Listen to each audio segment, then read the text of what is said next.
오늘 은혜 받으실 말씀은 잠언 27장 4절 말씀입니다. 잠언 27장 4절 말씀을 다 같이 봉독하겠습니다. 부는 잔인하고 노는 창수 같거니와 투기 앞에야 누가 서리요. 아멘. 할렐루야. 은혜로운 찬양 감사합니다. 우리 옆에 분과 이렇게 인사하겠습니다. 하나님 당신을 사랑하십니다.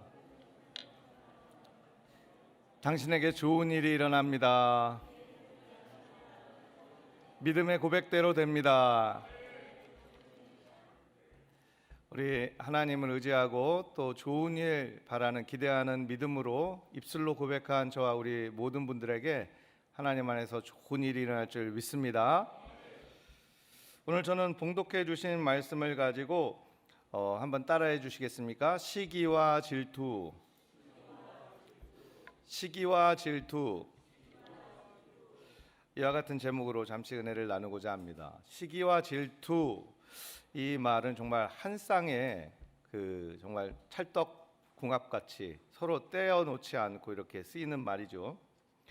2011년 동일본 대지진 여러분 너무 잘 아시죠? 그냥 쓰나미가 밀려 들어가지고 그 한 마을이 다 엉망진창이 되는 순식간에 그런 피해를 입는 것을 우리가 너무 잘 보았죠. 또 23년에 튀르키예, 예전에는 터키라고 했는데 거기에 대지진이 일어났죠. 원래 그 지역은 아주 옛날부터 지진이 좀 흔하게 일어나던 장소였다고 합니다. 근데 그 지진이 일어났을 때 정말 도시가 정말 그 성한 건물이 없을 정도로 그렇게 무너져 내리는 것 여러분들 화면으로, 텔레비전 화면으로 잘 보셨을 것 같습니다. 그런데 이제 이런 쓰나미와 대지진처럼 우리 마음밭에도, 우리 마음의 이 터에도 하루에도 수도 없이 쓰나미가 몰려오고 지진이 몰려듭니다. 그래가지고 우리 그 마음밭이 순식간에 엉망진창이 되고 쑥대밭이 되는 그런 경험을 여러분들 또 저도 하고 지내며 살아가게 됩니다. 그 가운데 우리의 이 마음의 터전을 이렇게 엉망진창으로 만드는 이 감정의 쓰나미, 감정의 지진 가운데 가장 우리에게 큰 피해를 주는 것이 뭐냐면 학자들은 이 시기와 질투라고 합니다. 시기와 질투가 우리의 마음을 굉장히 어지럽히고 또 해를 주고 그리하여 파괴하는 가장 큰 위력이 있다는 것입니다. 오늘 본문 말씀에서도 그와 같은 것을 증언하고 있습니다. 오늘 본문 말씀 다시 한번 읽어보겠습니까? 부는 잔인하고 노는 창수 같거니와 투기 앞에야 누가 서리요. 네, 이 말을 새번역 성경의 말로 제가 번역해서 한번 읽어드릴게요. 자세히 들어보세요. 분노는 잔인하고 진노는 범람하는 물과 같다고 하지만 사람의 질투를 누가 당해낼 수 있으랴. 네. 분노, 진노가 막 정말 그 불과 같이 막 타오르고 잔인하고 또 몰려드는 물처럼 홍수처럼 아주 큰 위력을 갖고는 있지만 시기 질투의 앞에서는 세 발의 피라는 거예요. 네. 사람의 마음을 그렇게 파괴하는 가장 큰 힘이 있는 것이 시기 질투라고 성경도 증언하고 있습니다. 그 4세기경에 이제 그 교부들 가운데 유명하신 교부들이 몇 분 있는데 요하네스 크리소스토무스라는 그 황금의 입이라는 별명을 가진 목사님이 계셨어요. 교부가 계셨는데 그 크리소스토무스가 뭐라고 말하냐면 시기란 의복을 우리 옷을 갉아먹는 좀벌레 같고 그렇게 좀벌레처럼 우리 마음을 갉아먹는 것이 시기다 이렇게 단언하고 있습니다. 또 체자레아의 바질리우스라는 교부도 사람들의 영혼에 뿌리 내린 시기심보다 해로운 악덕은 없다 이렇게 단언하고 있어요. 실제로 그 예일대학교 심리학과 교수인 피터 살롭이라는 교수가 있는데요. 이분이 자기 연구 결과를 토대로 미국에서 발생한 범죄 가운데 20%가 넘는 그 비율이 시기 질투 때문에 일어난 것으로 조사되었습니다.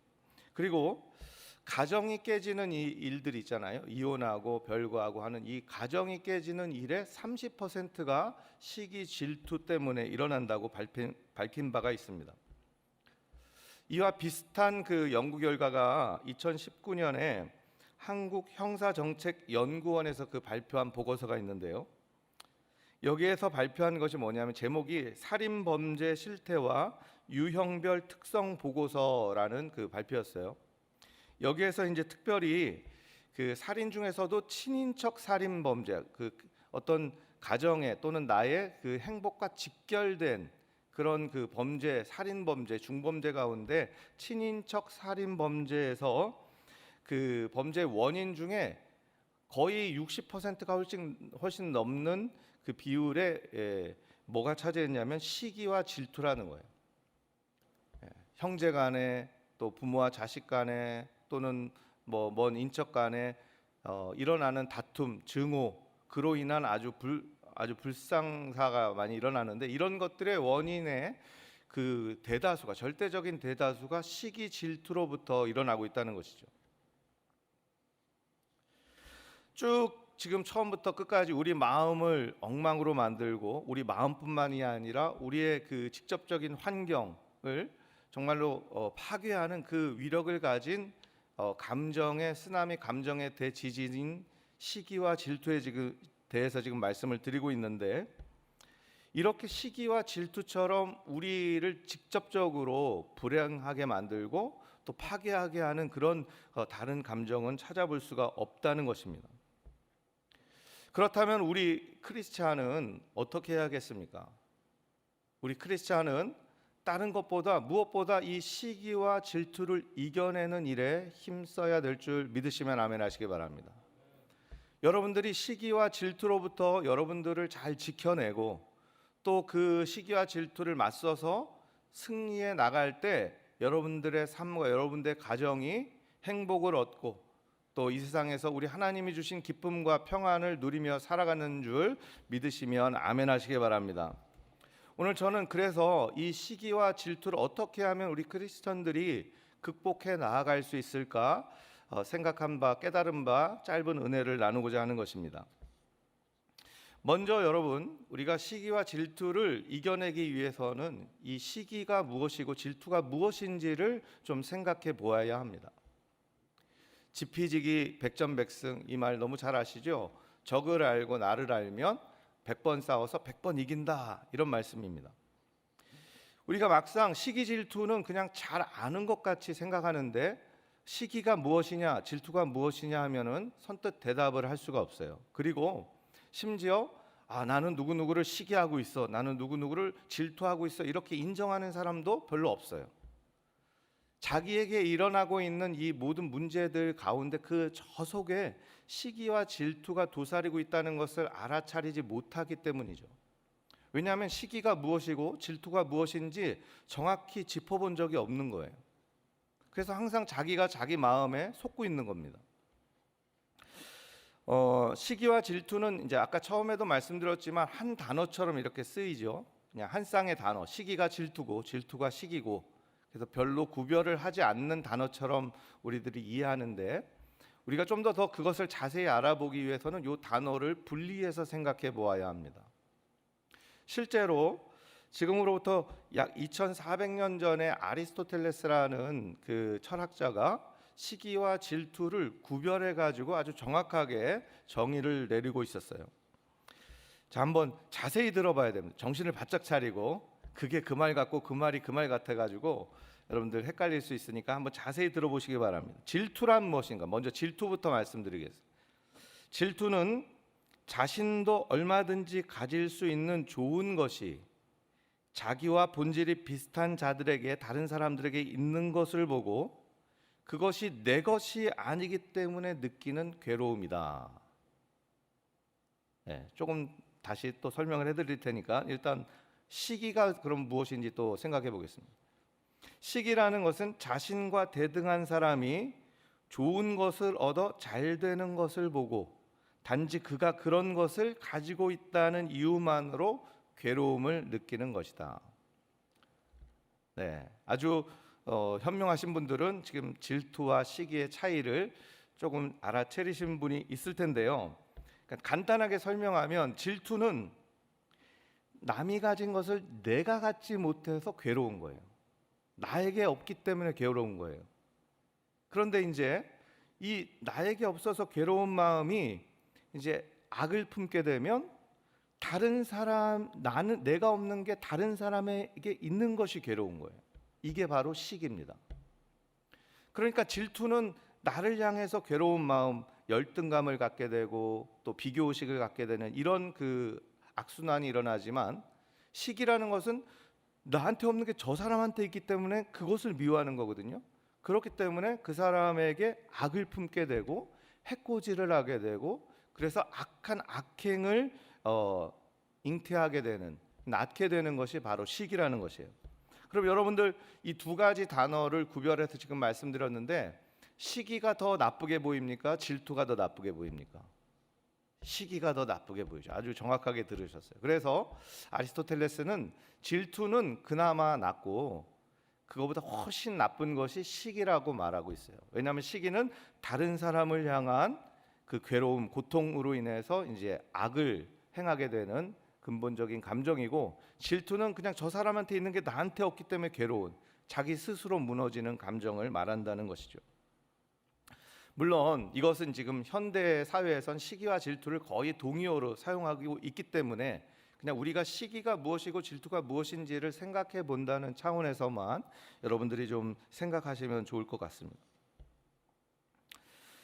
그런데 이런 시기와 질투를 구별하는 것 가운데 이제 시기가 굉장히 더 위험하다 이렇게 말씀드렸는데, 성경에서도 이 시기라는 말을 굉장히 나쁘게 말하고 있어요. 또 이제 시기와 질투를 그 신약 성경에서는 둘을 구별해서 말하고 있어요.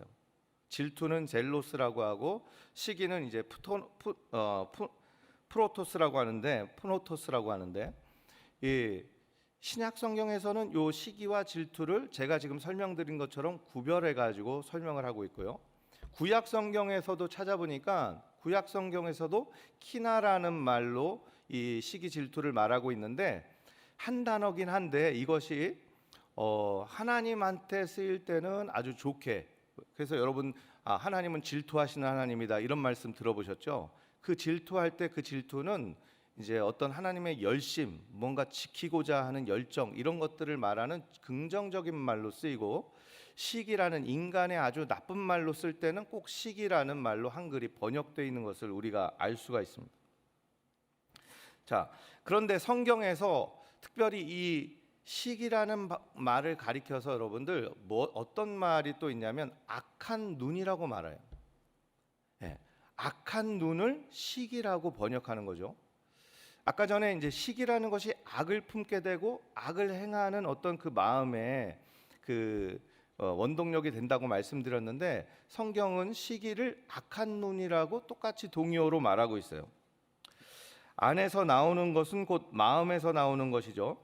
음행, 도둑질, 살인, 간음, 탐욕, 악의, 사기, 방탕, 시기, 중상, 교만, 어리석음 같은 여러 가지 악한 생각들, 이거에 대해서 이제 마가복음 7장 21절 이하에서 말하고 있는데, 여기에서 말하는 시기라고 할 때 성경 원어에 보니까 악한 눈이라고 써 있어요. 그래서 제가 생각할 때 왜 시기를 악한 눈이라고 했을까? 다른 사람에 대해서 내가 없는 것을 저 사람이 갖고 있는 게 괴롭고, 그래가지고 그 사람을 향한 어떤 악한 그 마음이 드는 이런 그 시기의 감정을 왜 악한 눈이라고 했을까 생각해 봤을 때, 그냥 쳐다본다는 것이 아니에요. 그냥 쳐다보는 것이 아니라 무언가 악을 품고 그 사람을 궁극적으로 직간접적으로 해코지고 하고자 하는 마음까지 품게 되는 그런 마음이 여기에 깔려 있다는 것이죠. 그래서 그 마음을 시기라는 말과 동의어로 번역을 했다는 것이에요. 여러분, 시기 질투 가운데 이제 시기에 대해서 말씀드리는데, 이 시기, 악한 행동까지 잉태하고 나올 수 있는 이 시기를 이기는 첫 번째 비결이 바로 여기에 있습니다.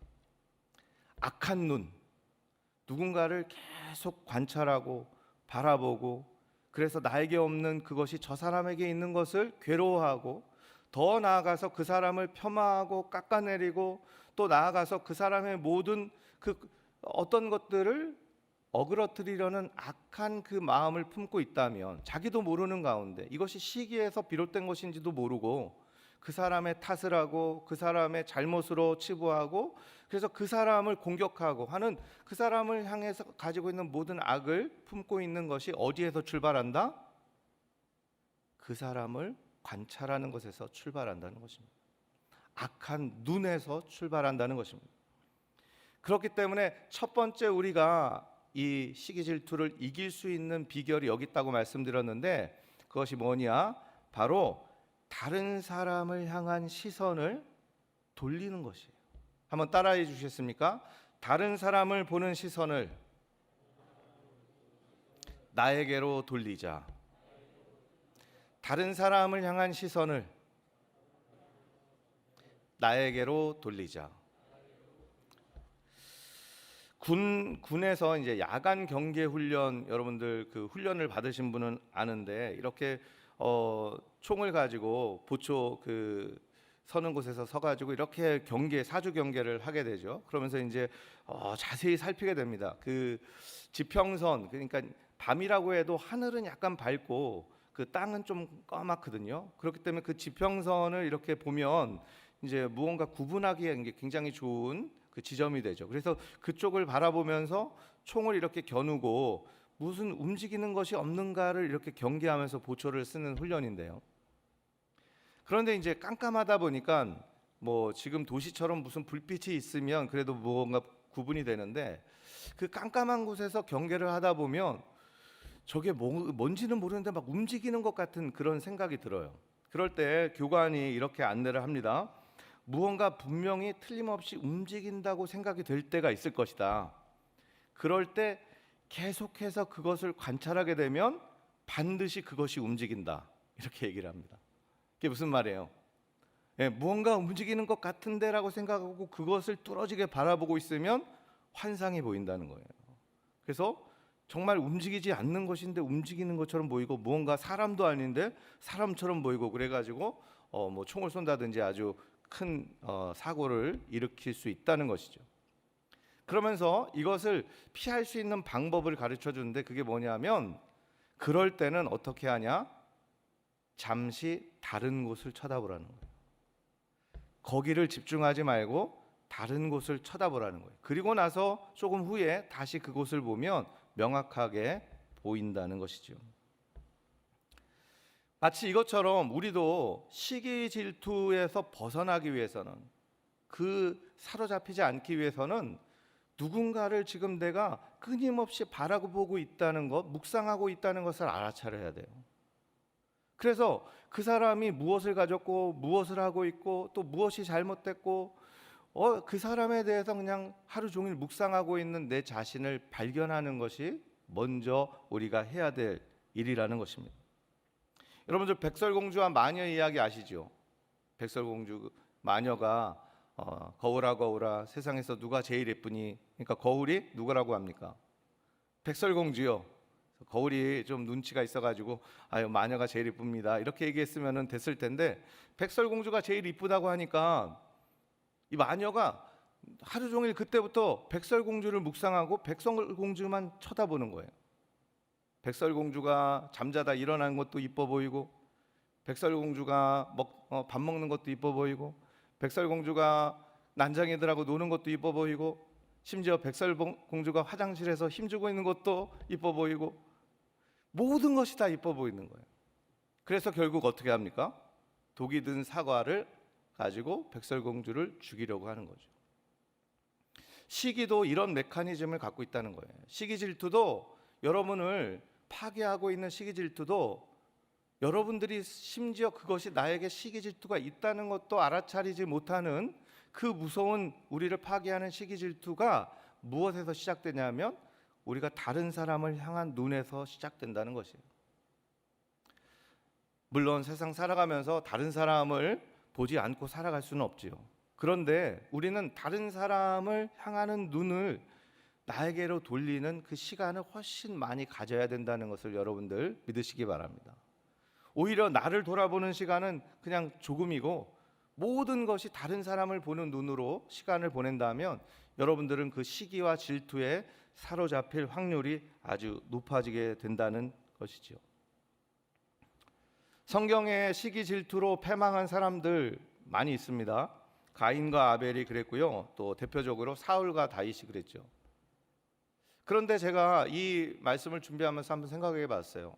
만약에 가인이 아벨의 제사를 눈여겨보지 않았다면, 아벨이 뭘 드렸는지, 그래가지고 거기에 무슨 불이 떨어지고 뭐 했는지 그런 거에 대해서 관심을 끊었다면 가인이 아벨을 살해하는 일이 있었을까? 사울도 다윗을 그 관찰하는 그 눈을 돌려가지고 자기를 바라보고 자기가 해야 될 일을 바라보고 하나님을 바라봤다면 과연 사울이 평생 그 미움과 증오에 사로잡혀가지고 다윗을 죽이러 쫓아다니고 드디어 정신이 돌아버리고 아주 비참하게 죽는 그런 인생을 살았을까 생각하게 됩니다. 아니죠. 저와 여러분들 이 자리에서 주님의 이름으로 축원하는데 우리의 눈을 다른 사람에게 돌리는 그 시간을 아껴서 절약해서 내 자신을 돌보고 또 내 자신 속에 있는 하나님 앞에서 물론 좋은 것도 보지만 안 좋은 것도 정확히 봐서 하나님 앞에 나아가는 그런 시간으로 변화하는 저와 여러분이 되시기를 주님의 이름으로 축원합니다.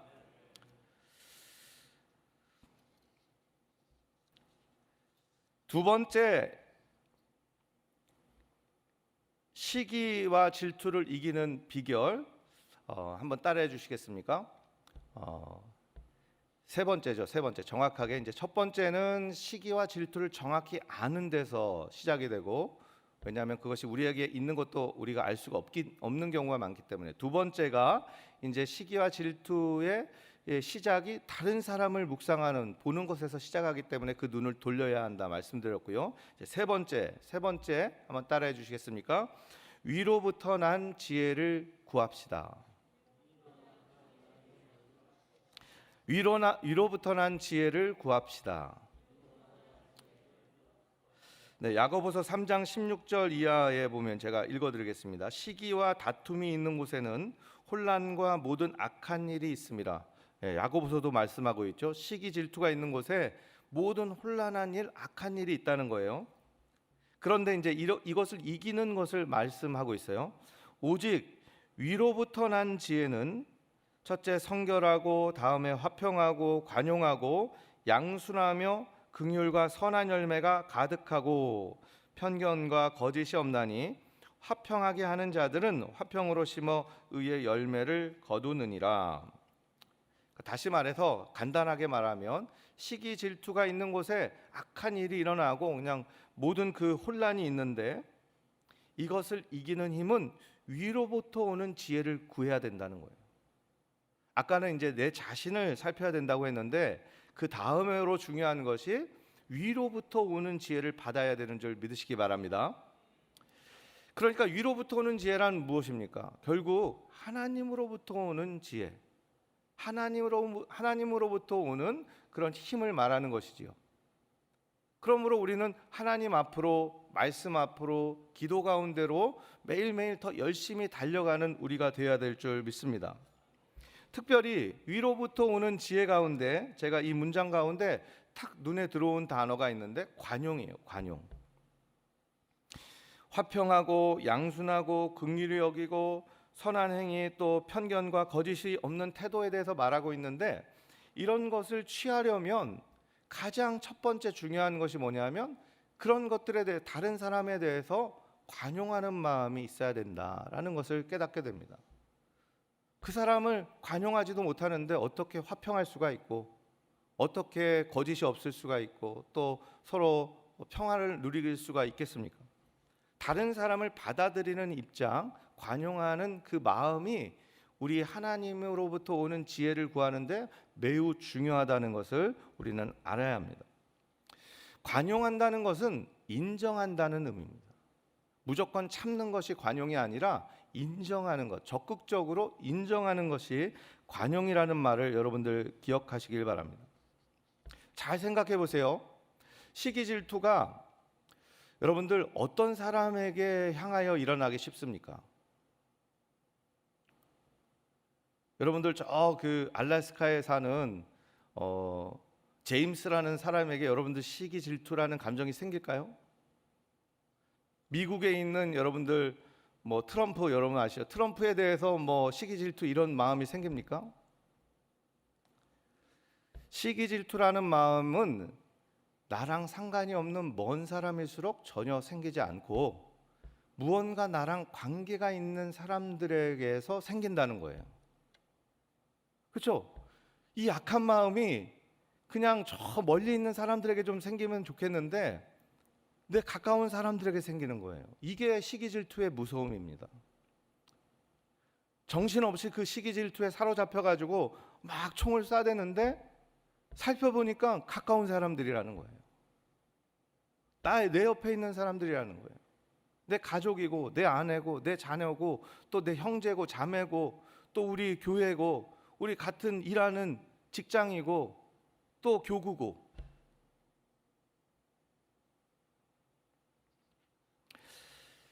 그런데 만약에 그런 사람들의 모든 부족함이라든지 그런 사람들의 연약함을 우리가 관용할 수만 있었다면, 관용하는 마음을 조금이라도 가질 수 있었다면 이 시기 질투가 작동하는데 굉장히 어려운 그런 상황이 될 수 있다는 것이죠.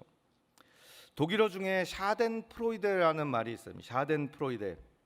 이 쇼펜하우어라는 철학자가 인간의 가장 나쁜 특징이 이 샤덴프로이데다 이런 말을 합니다. 샤덴프로이데가 무슨 말이냐면 나쁜 일이 일어난 것을 기뻐하는 거예요. 반대로 우리나라 속담에도 사돈이 땅을 사면 춤을 춘다 이게 아니라 배가 아프다 이런 말이 있죠.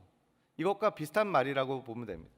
다른 사람에게 나쁜 일이 일어나는 것을 즐거워하는 마음, 이것이 바로 시기가 가지고 있는 본질이라는 거예요. 다른 사람을, 아주 나쁜 사람을 칭찬하고 선한 사람을 인정하지 않는 그 사람들의 마음이 있다는 거예요. 좋은 일을 막 기뻐하고 칭찬해주고 이런 마음이 있어야 되는데 나쁜 일은 굉장히 막 칭찬하고 잘됐다 기뻐하면서 어떤 좋은 일이 일어나는 것에 대해서 인정하지도 않고 칭찬하지도 않는 인색한 마음을 갖는다는 것이죠. 여러분들 재밌는 게 아까 악한 눈이라는 말씀을 드렸어요. 악한 눈이라는 말을 시기랑 똑같은 말로 쓰고 있다고 하는데 성경에서 이 악한 눈을 또 다른 말로 번역하고 있는데 그 말이 뭐냐면 인색함이에요. 인색함. 인정하지 않는 거죠. 관용을 베풀지 않는 것. 그러니까 시기라는 것은 다른 사람을 관용하지 않고 인정하지 않는 그 마음에서 싹이 난다는 것이에요.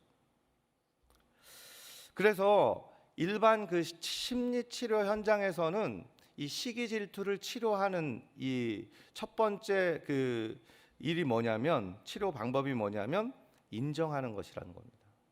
그 다른 사람의 그 상태를 인정하는 것에서부터 시기와 질투를 치료한다고 합니다. 요나단은 다윗의 용맹함, 뛰어남을 보고 물론 부러울 수 있었겠지만 인정했어요. 그래서 요나단과 다윗은 둘도 없는 우정을 나누었고 또 생명까지 내놓을 수 있는 정말 하나님 보시기에 아름다운 사람이 되었습니다. 그런데 똑같은 다윗을 보고 사울은 인정하지 않았어요. 관용하지도 않고 조그만 잘못도 용납하지 않고 오히려 그를 역적으로 자기의 그 왕위를 위협하는 사람으로 오히려 칼을 들이밀었기 때문에 결국 창자가 터져서 흘러나와 죽는 그런 아주 비참한, 목이 잘려 죽는 그런 비참한 마지막을 맞게 된 것이죠. 우리도 마찬가지입니다. 누군가 시기 질투를 받아들이면, 다시 말해 용납하는 마음을 갖지 않으면 시기 질투에 사로잡히고 결국은 그 시기 질투의 노예가 될 수밖에 없겠지만, 누군가가 있는 것을 인정하는 마음을 가질 수 있다면, 용납하는 마음을 가질 수 있다면 시기 질투라는 덫에서 벗어날 수 있다는 말입니다. 19세기에 영국의 유명한 세 목사님이 있었다고 합니다. F.B. 마이어라는 목사님, 캠벨 몰간이라는 목사님, 또 스펄전 목사님, 이렇게 세 분이 19세기 당시에 이제 친구로 지냈다고 해요. 굉장히 유명한 목사님들인데, 이 중에서 이제 캠벨 몰간이라는 목사님이 미국으로 선교를 가셨어요. 그래서 마이어 목사님이 절친한 친구를 위해서 아주 열심히 매일매일 시간을 거르지 않고 기도를 했다고 해요. 그런데 그 몰간 목사님이 미국의 사역을 마치고 영국으로 돌아오게 됐어요. 그래서 이 마이어 목사님이 같이 있는 런던으로 와서 거기에 이제 특별히 웨스트민스터라는 아주 큰 교회, 영국의 제일 교회의 담임 목사가 됐다는 거예요. 그러니까 이제 마이어 목사님이 미국에 있던 친구를 위해서는 하루도 빠지지 않고 기도했었는데, 하루아침에 영국, 그것도 자기와 같은 도시에, 그것도 이 영국에서 가장 큰 교회의 담임 목사가 됐다고 하니까 어떻게 됐냐면 기도하기가 싫어지더라는 거예요. 그래서 이 마음이 너무 괴로워서 이제 하나님 앞에 푸념하면서, 스펄전 목사는 완전히 설교의 황태자고, 이 캠벨 몰간 목사는 내 친구인데 완전히 제일교회, 대형 저렇게 큰 교회의 목사하고, 그런데 하나님, 나는 정말 아무것도 아닌 것 같습니다 하면서 이제 비참한 마음이 됐다고 해요. 그런 그 괴로움 가운데 기도를 하는데 하루는 하나님이 마음에 그런 깨달음을 주시더라는 거예요. 네가 계속해서 그 시기 질투 때문에 괴로워하고 있는데 그 마음을 바꿔서 입술을 열어서 그 캠벨 몰간 목사를 축복해 주어라.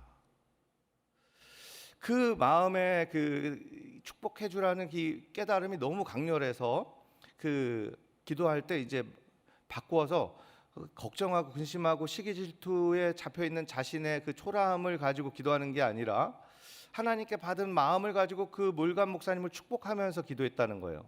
몰간 목사는 정말 대단한 사람입니다. 하나님, 정말 미국에서도 열심히 선교하고 이곳에 와서도 하나님 충분히 감당할 만한 사람입니다. 몰간 목사가 부디 이 웨스트민스터 교회를 잘 이끌어가고, 그래서 이 영국 전체를 변화시키는 훌륭한 주의 종이 되게 해주시옵소서. 마음은 내키지 않았지만 입술로 그렇게 계속 인정하고 고백했다는 거예요. 용납했다는 거예요. 그런데 놀랍게도 계속 하루 이틀 기도하면서 자기 마음이 완전히 바뀌고, 그래서 정말 진심으로 기쁨 가운데 그 캠벨 몰간 목사님을 위해 기도하고 또 그렇게 우정을 나눌 수 있는 친구로 남을 수 있다는 간증을 남겨놓았습니다. 그래서 이 세 분 목사님 모두가 기독교 역사 가운데 손꼽힐 수 있는 그런 훌륭한 분으로 기록되고 있다는 것이죠. 여러분들, 빌립보서 2장 3절 말씀입니다. 제가 한번 읽어드리겠습니다. 아무 일에든지 다툼이나 허영으로 하지 말고 오직 겸손한 마음으로 각각 자기보다 남을 낮게 여기고, 다른 사람을 인정하고 관용하고 용납하는 것이 우리가 시기와 질투, 허영과 다툼에서 벗어날 수 있는 그 첩경이라는 것을 여러분들 믿으시기 바랍니다. 한번 따라해 주시겠습니까? 나는 그 사람이 잘 되는 것이 기쁩니다. 그 사람이 나보다 오히려 더 나은 사람입니다. 나도 더 좋은 사람이 되겠습니다. 이렇게 하나님 앞에서 내 마음속에 있는 고통, 그 모든 악의 근원이 되는 시기와 질투를 사전에 차단하는 의미에서 적극적으로 다른 사람을 인정하고 축복하고 중보하고, 그래가지고 여러분들의 마음에 시기와 질투가 틈이 탈 그 시간을 주지 않는 지혜로운 저와 여러분이 되시기를 주님의 이름으로 축원합니다. 또 이미 틈이 타서 괴로워하고 있다면 적극적으로 기도하면서 하나님 앞에 나아가 이렇게 관용하고 인정하며 축복하는 기도를 통해 가지고 여러분들의 마음을 회복하고, 그래서 하나님이 주신 기쁨을 누리며 살아가는 저와 여러분이 되시기를 주님의 이름으로 축원합니다. 말씀을 마치겠습니다. 하나님은 우리의 보이는 것들보다 보이지 않는 것에 관심을 가지고 계시다고 말합니다. 히브리서 11장 6절에는 뭐라고 말합니까? 믿음이 없이는 하나님을 기쁘시게 못하나니, 이렇게 말씀합니다. 하나님을 기쁘게 하는 것은 우리 마음속에 감춰진 믿음이라는 것이에요. 행위가 아니라. 사무엘상 16장 7절에 보면 나의 보는 것은 사람과 같지 아니하니 사람은 외모를 보거니와 나 야훼는 중심을 보느니라. 겉으로 드러난 모습, 외모를 보는 게 아니라 속에 감춰진 중심을 보신다는 거예요. 베드로전서 3장 3절 이하에 보면 너희의 단장은 머리를 꾸미고 금을 차고 아름다운 옷을 입는 외모로 하지 말고 오직 마음에 숨은 사람을 온유하고 안정한 심령에 썩지 아니할 것으로 하라. 이는 하나님 앞에 값진 것이니라 말씀하고 있어요. 무슨 말이에요? 겉에 단장하지 말고 속사람, 보이지 않는 요 내부를, 마음을 단장하라는 거예요. 그게 하나님이 귀하게 여긴다는 것입니다. 여러분들, 하나님은 여러분들 마음을 굉장히 중요시 보는데 여러분들 그런 마음이 매일매일 무너지고 그냥 시기와 질투의 쓰나미에 엉망이 되어가지고 하나님 보실 때 정말 무엇은 마음인지도 보이지 않는 그런 마음으로 살아가신다면 하나님이 여러분들을 어떻게 보시겠습니까? 잠언서 4장 23절에 이렇게 말합니다. 무릇 지킬 만한 것보다 더욱 네 마음을 지켜라. 생명의 근원이 이에서 남이니라. 마음을 지키는 여러 가지 우리들이 경계해야 될 것들이 있는데 오늘은 시기와 질투, 가장 우리의 마음을 어지럽히고 괴롭히고 파괴할 수 있는, 더 나아가서 나뿐만이 아니라 다른 우리 가까운 사람들까지 파괴할 수 있는 시기와 질투에 대해서 우리 마음을 지키는 것에 대해서 말씀드렸습니다. 가인이 아벨을 시기하고 질투하지 않았다면, 사울이 다윗을 시기하지 않고 질투하지 않았다면, 여러분들 그 외에도 솔로몬의 재판의 두 여인들 아시죠? 그 어머니, 한 자녀가 죽은 그 어머니가 다른 자녀가 죽지 않은 어머니 시기하고 질투해가지고 그 아이를 반으로 자르자고 하는 이런 정말 말도 안 되는 일을 벌인 그 이야기. 하만과 모르드게, 하만이 모르드게를 시기하고 질투하지만 않았다면, 탕자의 형과 탕자 얘기 아시죠? 그 형이 그 돌아온 동생을 시기하고 질투하지 않는 형이었다면, 마지막으로 예수님과 대제사장들, 바리새인들, 대제사장들과 바리새인들이 예수님을 시기하지 않고 질투하지만 않았다면 어떤 상황이 됐겠습니까? 반대로 여러분들과 저에게 말씀합니다. 여러분들과 제 안에 시기하고 질투하는 마음이 빨리 사라지고 그것을 해결할 수만 있다면 어떻게 우리의 삶이 바뀌겠습니까? 저와 여러분들이 매일매일 시기와 질투 싸우고 다른 사람에게 향하는 눈이 아니라 내 자신을 바라보고 내 자신의 연약함을 하나님 앞에 내어놓고 또 하나님으로부터 오는, 위로부터 오는 지혜를 구하고, 그리하여서 매일매일 하나님 주시는 기쁨으로 살아가고 축복받은 삶을 누리는, 그렇게 살아가시는 저와 여러분이 되시기를 주님의 이름으로 축원합니다. 축원합니다. 다 같이 기도하겠습니다. 하나님 감사합니다.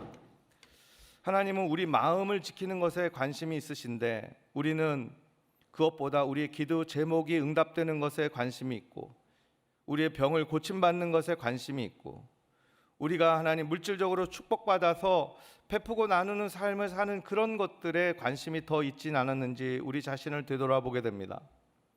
오늘 성경 말씀은 우리의 마음을 지키는 것에 대해서 이야기하고 있습니다. 특별히 모든 것보다 더 파괴적이고 우리 자신을 태워버리고 우리 자신을 좀먹는 시기와 질투에 대해서 오늘 생각해 보았습니다. 우리가 이 시기와 질투로부터 우리를 더욱더 지키고, 그래서 우리 하나님이 주시는 지혜를 가지고 이 시기 질투를 이겨내어 하나님이 주신 기쁨과 평안을 누리는 축복받은 사람들로 살아가는 우리 모두가 될 수 있도록 주님 도와 주시옵소서. 예수님의 이름으로 간절히 기도하옵나이다. 아멘. 아프신 분은 아픈 곳에 문제가 있는 분은 가슴에 손 얹고 대신 중보하실 분도 손 얹고 기도하시겠습니다.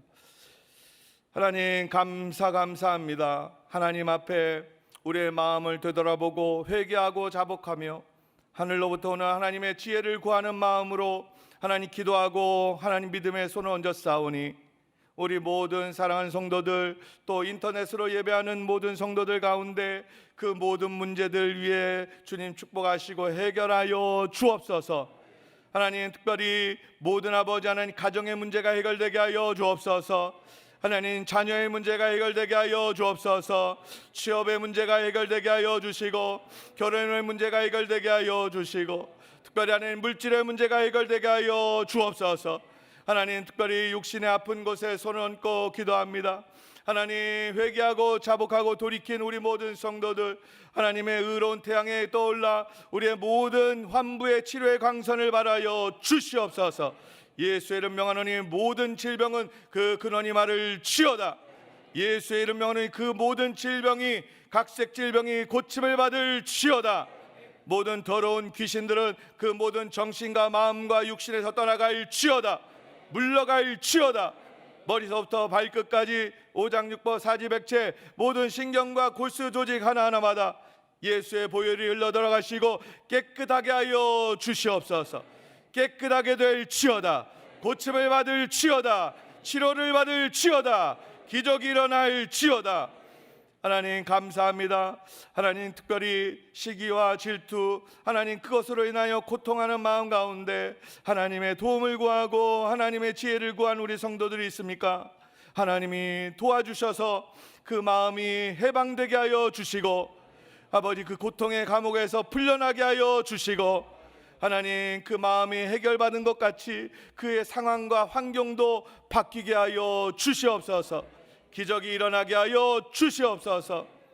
감사하며 예수님의 이름으로 축복하고 간절히 기도하옵나이다. 아멘. 지금은 우리 주 예수 그리스도의 은혜와 우리 하나님 아버지의 영원하신 사랑과 보혜사 성령의 내주하시고 교통케 하시는 은혜가 우리 하나님 앞에 내 마음의 시기와 질투를 버리고 하나님이 주시는 지혜를 쫓아 많은 사람들 가운데 자유하고 기쁨과 평안을 누리기로 살아가는 결단하는 우리 귀한 모든 성도들의 삶과 가정과 범사 위에 지금부터 영원토록 함께 하실지어다. 아멘.